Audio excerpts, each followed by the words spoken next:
अभी आज ये वीडियो जो मैं कर रहा हूं ये दरअसल पाकिस्तान की बिगड़ती हुई हालात के ऊपर कर रहा हूं। पिछले 4-5 दिन के अंदर हम देख रहे हैं कि कैसे पाकिस्तान के अंदर जो स्थितियां हैं वो बड़ी तेजी से बदल रही हैं। पॉलिटिकल इंस्टेबिलिटी बढ़ती चली जा रही है। पाकिस्तान के पंजाब के अंदर इमरान खान 20 सीटों पे जिन पे बाई इलेक्शन हुआ था उसमें 15 जीत गए और उसके बाद से उनके तेवर पूरी तरह बदली हो गए हैं। अब वहां पे क्या सियासत है और क्या अभी चल रहा है इसके ऊपर हम फोकस नहीं करेंगे, लेकिन सिर्फ ये बात ध्यान में रखेंगे कि इमरान खान को अभी तक लोग सिलेक्टेड प्राइम मिनिस्टर कहते रहे जब वो प्राइम मिनिस्टर थे, और उनको उनको पार्लियामेंट के प्रोसीजर्स के तहत बाहर निकाल दिया गया और शहबाज शरीफ को लेके आ गए। पीडीएम एक बहुत बड़ा कोलिशन है और जिसकी रहनुमाई शहबाज शरीफ कर रहे हैं, और आर्मी ये कहती है कि वो न्यूट्रल हो गए हैं, गियर गाड़ी जो है वो न्यूट्रल गियर में चल रही है। अभी तो कितने न्यूट्रल हैं कितने नहीं हैं, क्या मजबूरी है, इसके ऊपर भी एक नजर डालेंगे। अब जिस व्यक्ति को अभी तक सिलेक्टेड प्राइम मिनिस्टर बोलते रहे, सिलेक्टेड बोलते रहे, उसने पंजाब के बाई इलेक्शन के अंदर ये प्रूव कर दिया कि वो एक फोर्स है टू रेकन विद। उसके पास पब्लिक सपोर्ट है, लोग उसके साथ खड़े हैं, और ये देखने को भी मिल रहा है लोग उसके साथ खड़े भी हैं, और जब वो कॉल देता है बाहर निकलने के लिए तो लोग बाहर आते भी हैं। तो वो पॉपुलर लीडर है, और ये एक बहुत बड़ी समस्या जो है पाकिस्तान के लिए इसी पॉपुलैरिटी की वजह से खड़ी होने वाली है। पाकिस्तान के अंदर आज की तारीख में अब जब हम बात कर रहे हैं, इमरान खान से ज्यादा पॉपुलर लीडर कोई नहीं है। इमरान खान ने नैरेटिव जो अभी तक चलाया वो एंटी अमेरिका नैरेटिव चलाया, जो कि लोगों को रेजोनेट किया लोगों के दिलो दिमाग में, क्योंकि इतने सालों से एंटी अमेरिकनिज्म पाकिस्तान के अंदर फैलाया जा रहा था, उसको बढ़ावा दिया जा रहा था। वो बात और है कि अमेरिका के सामने ही हाथ फैलाकर ये पैसे मांगते रहे। अभी भी उनके नुमाइंदे जो हैं शहबाज शरीफ के, वो अमेरिका गए हुए थे और उन्होंने वहाँ पे फिर से पैसे मांगने का प्रयास किया, आईएमएफ से भी गुहार लगाई। तो वो अलग चीज है, लेकिन एंटी अमेरिकनिज्म पाकिस्तान के अंदर बहुत जबरदस्त तरीके से फैलाया गया। मुशर्रफ के टाइम से ही ये चीजें शुरू हो गई थी, और इतने सालों में पाकिस्तान के अंदर अमेरिका को पूरी तरह हेट किया जाता है। उसके बाद इमरान खान का जो बयानिया है, जो नैरेटिव है, उसके अंदर वो फौज को आड़े हाथों लेता रहा, और अब तो वो खुल के लेता है, और इस हद तक यह स्थिति पहुंच गई है कि कल पेशावर में कोर कमांडर के घर के सामने हम क्या मांगे आजादी के नारे लगाए लोगर्स ने।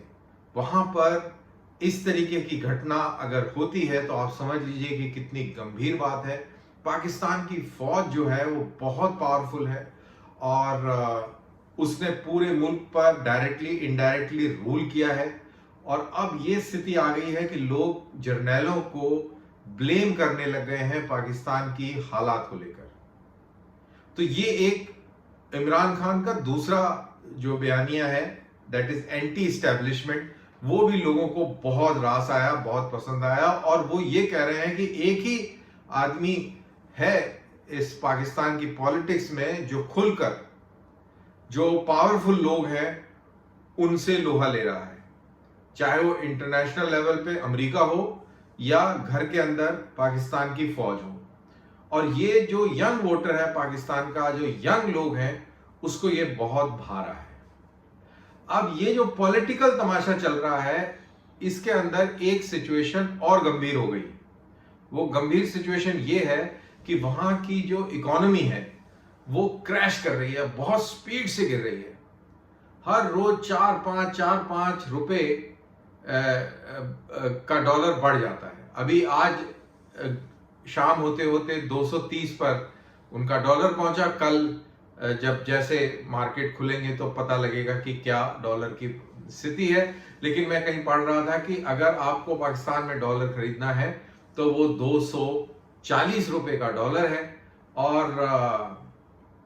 जो डॉलर की खरीद और फरोख्त के अंदर जो डिफरेंस है तकरीबन 16% का है। और अगर किसी डॉलर में किसी मुल्क में अगर 16% या इतने डबल डिजिट के अंदर ये डिफरेंस होता है, तो यानी कि उस मुल्क का जो बिजनेस है, जो जो जो मार्केट है, वो एक तरीके से ठप हो चुका है। अब क्या है इकोनॉमिक्स, ये मेरे को नहीं मालूम, क्योंकि मैं एक इकोनॉमिस्ट नहीं हूं। जो पढ़ा वो मैंने आपको बताया। तो कहने का मोटा मोटी ये बात ये है कि वहां की स्थिति और सिचुएशन बहुत ज्यादा गंभीर है। अब वहां की स्थिति अगर गंभीर है तो उसका क्या फर्क पड़ने वाला है? सबसे पहले पाकिस्तान की इंटरनल हालात में नजर डाल लेते हैं। जब वहां पे इकोनॉमिकली पाकिस्तान कमजोर हो रहा है, वहीं पर पाकिस्तान आर्मी का जो तमाशा बलूचिस्तान के अंदर चला हुआ है वो दिन प्रतिदिन बढ़ता चले जा रहा है। और भारत के अंदर जो बलूचिस्तान की एक नुमाइंदगी करती हैं, वो भारत जब भी कभी आती हैं तो वो कोई बयान देती हैं, नायला बलोच, और उन्होंने ये कहा है कि बलूचिस्तान के अंदर सिविल वॉर चल रहा है और भारत को उसमें मदद देनी चाहिए। तो अगर ये पॉलिटिकल तमाशा इस लेवल पर पाकिस्तान में चलता रहा और पाकिस्तानी फौज न्यूट्रल गियर में खड़ी रही, तो और इकोनॉमी जो है इसी हालत, इसी स्पीड से क्रैश होती गई, तो आप मान के चलिए कि बलूचिस्तान की जो फ्रीडम स्ट्रगल है उसमें और शिद्दत आएगी। दूसरी इंपॉर्टेंट चीज जो है वो इनके नॉर्थ और वेस्टर्न बॉर्डर के ऊपर एक बहुत बड़े खतरे की घंटी बज रही है, और वो घंटी बजा रहा है तहरीक तालिबान पाकिस्तान। वो भी एक भेड़िए की तरह इस फिराक में है कि कब ये शेर कमजोर पड़े और उसके ऊपर कूदा जाए। तो ये हालात वहां भी है, वो भी वेट एंड वॉच कर रहे हैं। अफगानिस्तान के तालिबान भी पाकिस्तान को उस तरीके से अच्छी नजर से नहीं देखते। आपको याद होगा जब तालिबान जीत रहा था तो पाकिस्तान के अंदर कैसे जश्न मना था, उनको लग रहा था कि कितनी बड़ी उन्होंने फतेह हासिल कर ली है। लेकिन हकीकत यह है कि वो उसके अंदर भी पूरी तरह मात खा गए हैं। इससे अच्छा तो वो गनी सरकार थी और अमरीकी थे कि वो बने रहते तो पाकिस्तान की वैल्यू बनी रहती। अब धोबी का कुत्ता ना घर का ना घाट का, ऐसी सिचुएशन हो गई है। तो ये तो रही कहानी अफगानिस्तान, टीटीपी और बलूचिस्तान को लेकर। जो पाकिस्तान की जो स्थितियां बन रही हैं, अगर पाकिस्तान डामाडोल होता है तो कौन सी बड़ी चीजें जो है पाकिस्तान के ऊपर हावी हो जाएंगी। पाकिस्तान के अंदर जो सबसे बड़ा सूबा है वो पंजाब है, और पंजाब में सुनने में आ रहा है कि वहां भी लोग जो हैं वो फ्रस्ट्रेटेड होते चले जा रहे हैं, गुस्सा बढ़ते चले जा रहा है, क्योंकि महंगाई उस लेवल तक पहुंच गई है कि शायद अब लोगों को अपने बच्चे पढ़ाना मुश्किल हो जाए, गाड़ियों में पेट्रोल डलवाना मुश्किल हो जाए। बिजली इतनी महंगी हो गई है कि लोग अब बिजली की भी अपने लेवल पर राशनिंग कर रहे हैं, लेकिन फिर भी जो उनके बिल हैं वो 25-25, 50-50% बढ़कर आ रहे हैं, क्योंकि जैसा हमने बोला कि डॉलर 230 रुपए का हो गया है। तो पंजाब के अंदर एक सिविल वॉर टाइप सिचुएशन बन सकती है, क्योंकि पंजाबी जो है पाकिस्तान का एलीट है। अगर देखा जाए तो पाकिस्तान ही पंजाब है और पंजाब ही बेसिकली पाकिस्तान है। बाकी सब लोग या सिंधी हो या पठान हो, वो पंजाबियों को एक बहुत ही अलग नज़र से देखते हैं। उनके दिल में उस तरीके की भावना नहीं है जैसी होनी चाहिए। वो एक तरीके से नफरत करते हैं, टू बी वेरी प्रिसाइज। तो ऐसी सिचुएशन में जब पंजाब के खुद लोग नाखुश हों, तो आप समझ सकते हैं कि पाकिस्तान किस तरफ, किस डायरेक्शन में जा सकता है या किस लेवल पर खड़ा हुआ है। और अगर पंजाब के अंदर सिविल वॉर जैसे हालात होते हैं तो सिंध में क्या होगा, कराची जैसे शहरों में क्या होगा, ये आप बखूबी समझ सकते हैं। अब पूरी दुनिया के लेवल पर ये कहां सिचुएशन बैठी है। अब ये IMF के पास गए कि भाई हमें वो $1.25 बिलियन की जो इमदाद है, जो बेल आउट पैकेज है, वो आप रिलीज कर दीजिए। तो आईएमएफ ने बोला कि ठीक है, हम कर देंगे, पहले आप सऊदी अरेबिया के पास जाइए और उनसे पहले 4 बिलियन जो है वो डॉलर इमदाद में ले लीजिए। अगर वो आपको दे देते हैं तो हम भी आपको ये 1.5 बिलियन रिलीज कर देंगे। सऊदी अरेबिया के पास गए तो सऊदी ने बोला कि हम आपको 4 बिलियन दे देंगे, लेकिन पहले आप आईएमएफ को बोलो कि वो रिलीज कर दे। तो पहले आप बेसिकली गोली दी जा रही है और उसको चिढ़ाया जा रहा है, जैसे वो बच्चे आपस में खेलते हैं, एक दूसरे को गेंद फेंकते हैं और एक जो कमजोर बच्चा होता है वो कभी इधर दौड़ता है, कभी उधर दौड़ता है और वो थक जाता है और बाकी लोग उसका मजाक बनाते हैं। तो ये तकरीबन कुछ इसी तरीके की स्थिति हो गई है। और इस पूरी स्थिति को के पीछे अगर कोई जिम्मेवार है तो वो पाकिस्तान की फौज है। क्योंकि देखिए, फौज की जो ट्रेनिंग होती है, चाहे वो पाकिस्तान की फौज की हो, चाहे वो भारत की फौज की हो, किसी भी फौज की हो, वो ट्रेनिंग मिलिट्री ट्रेनिंग होती है। आजकल की जो एडमिनिस्ट्रेशन है, जो गवर्नेंस है, वो बहुत कॉम्प्लेक्स है। ये कोई मुगलाई सल्तनत के जमाने नहीं है कि जो है सेनापति हैं और जो शहंशाह है वो एक ही होता है, ऐसा नहीं है। क्योंकि इतनी कॉम्प्लेक्सिटीज हैं, इकोनॉमी को समझना, इकोनॉमी के दाव पेच को समझते हुए पूरे देश की इकोनॉमी को साधना, लोकल एस्पिरेशंस को साधना, एडमिनिस्ट्रेटिव मेजर्स उठाने, अलग अलग किस्म के फिर आपकी जुडिशरी है और पता नहीं क्या क्या है। तो बहुत ही कॉम्प्लेक्स इशू है। और पाकिस्तान के अंदर अगर फौज ही सबसे आगे रही तो बेसिकली उसने बाकी किसी इंस्टीट्यूशन को डेवलप नहीं दिया। पाकिस्तान आज एक ऐसी स्थिति में है, मोहताज जैसी स्थिति में है कि एक तरफ खाई है और दूसरी तरफ चट्टान है, तो जाए कहाँ। और फौज के लिए भी ये एक बड़ी दुविधा है कि अगर वो इंटरवीन करते हैं कि भाई हम सैनिक शासन लाके और हम सब कंट्रोल कर लेंगे, तो वो भी नहीं कर पाएंगे, क्योंकि जैसे ही वो करेंगे तैसे इंटरनेशनल सैंक्शंस दूसरे किस्म की लगने लग जाएंगी और स्थिति और भी बदहाल हो जाएगी। अभी मैं ट्विटर पे देख रहा था कि जियो न्यूज, पाकिस्तान का लीडिंग चैनल है, वो ये कह रहा है कि अब पाकिस्तान आर्मी इस फिराक में है या ये तफ्तीश बना रही है कि लिमिटेड वे में हम पाकिस्तान की एडमिनिस्ट्रेशन में दखल दें और इकोनॉमी को पटरी पर लेके आए। इनफैक्ट वहाँ के चीफ ऑफ स्टाफ जो हैं, जो उनके जो जॉइंट चीफ ऑफ स्टाफ जो हैं, जैसे हमारे यहाँ सीडीएस होता है जो कि अभी खाली पड़ा हुआ है, एक समथिंग लाइक दैट, उस तरीके की एक वहाँ पे अपॉइंटमेंट है। उन्होंने वो जो चीफ ऑफ स्टाफ हैं, जॉइंट चीफ ऑफ स्टाफ हैं, उन्होंने एक मीटिंग बुलाई जिसके अंदर आर्मी, नेवी और एयरफोर्स के अध्यक्ष जो हैं, चीफ जो हैं, तीनों के तीनों आए और उन्होंने मैटर डिस्कस किया जो अखबार में आया इनके डॉन न्यूज़पेपर में कि टीटीपी से बातचीत करी जाए। लेकिन जो तर्जियाकार हैं, जो जानकार हैं पाकिस्तान के मामलों के, जिनको मैं फॉलो करता हूँ ट्विटर पे, उनका मानना है कि दरअसल ये पाकिस्तान की जो सिचुएशन है, इकोनॉमिक सिचुएशन, इसको लेकर ये बैठक हुई थी।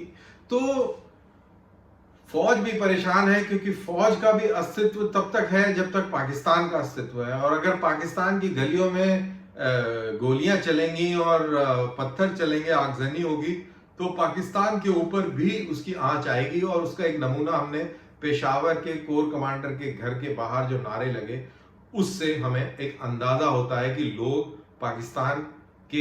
पाकिस्तान की फौज से कितने दुखी हो चुके हैं, दुखी आ चुके हैं। तो ये पाकिस्तान की परिस्थिति है। इंटरनेशनल लेवल पर लोगों को परेशानी है कि इतना बड़ा मुल्क है, 22 करोड़ की आबादी है, 22 से तो खैर ज़्यादा ही है क्योंकि वहाँ भी पॉपुलेशन का सेंसस नहीं हुआ है। तो अगर इतने बड़े मुल्क के अंदर बहरान होता है, अफरा तफरी होती है, सिविल वॉर जैसी सिचुएशन होती है, श्रीलंका जैसी कहानी बनती है, तो क्या होगा? तो उसका फॉल आउट सारे मुल्कों पर पड़ेगा और ख़ास तौर से भारत के ऊपर पड़ सकता है। अगर इस तरीके का तमाशा हुआ तो रेफ्यूजी क्राइसिस बन सकती है और हमारे लिए एक बहुत बड़ी एक ह्यूमैनिटेरियन लेवल पर एक चैलेंज पैदा हो सकता है। और इतना ही नहीं, उसका एक हमारे इंटरनल सिक्योरिटी पर भी एक बहुत बुरा असर पड़ सकता है, उसका भी अंदेशा है। दूसरा एक ये है कि वहाँ की फौज इतनी पावरफुल है, तो अगर ऐसी सिचुएशन होगी तो पब्लिक और मिलिट्री के बीच में कॉन्फ्रंटेशन होगा, कई जगहों पर मैसेकर्स होंगे, छोटे छोटे लड़ाई झगड़े होंगे और एक बहुत ही खतरनाक जो है सिचुएशन पैदा हो सकती है। उनके पास न्यूक्लियर हथियार भी हैं, उससे और भी सिचुएशन गंभीर हो सकती है। अब इस पूरी फिराक में जैसा मैंने बोला कि जैसे वो हम डिस्कवरी या नेट जियो में देखते हैं कि जैसे कोई शेर जब कमजोर पड़ता है तो जो हाइना है, लकड़बग्गे हैं, वो उस मौके को तलाशते हैं कि अभी शेर कमजोर पड़ गया तो सारे के सारे उसके ऊपर हमला बोल देते हैं। तो यही स्थिति वहां पर है, जैसा मैंने आपको पहले बताया कि टीटीपी भी इसी फिराक में बैठा हुआ है। वहां पे आईएसआईएस और अल कायदा जो अफगानिस्तान के अंदर बेस्ड है वो भी इसी फिराक में है, और उधर पाकिस्तान के अंदर तहरीक-ए-लब्बैक जो एक इस्लामिस्ट पार्टी है उसका भी बेस बढ़ते चले जा रहा है पाकिस्तान के अंदर, उसकी भी पॉपुलैरिटी बढ़ती चली जा रही है। तो ये भी सब इसी फिराक में है कि ये जो शेर है ये कमजोर पड़े और हम सब कूद जाएं।